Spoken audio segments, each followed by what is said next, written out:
Ang sabi nga ni DILG Secretary Jude Crumulya kahapon, mga kababayan na nasa ibayong dagat, kapag nakita niyo si Saudi ko, agad niyo pong picturean at ipadala po ninyo o i-post online. Ayun.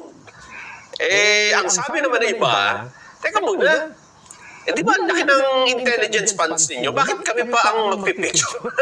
Oo nga pala, no? Hindi mo pwedeng bigyan nyo kami ng reward. Kahit konti lang dyan, billion din eh. Ang Share naman kami sa uwa naman. halimbawa, Kami nagtrabaho para sa inyo.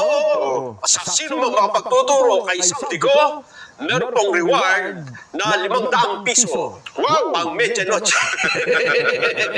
Oo, lalo ang laki ng budget ng DOJ ito na. Oo. Yung intelligence fund ng DOJ, di ba pinuna nga sa Senado yan? Ito 2025, di Yes, ba? oo. 1 billion mahigit eh. At ngayong 2020,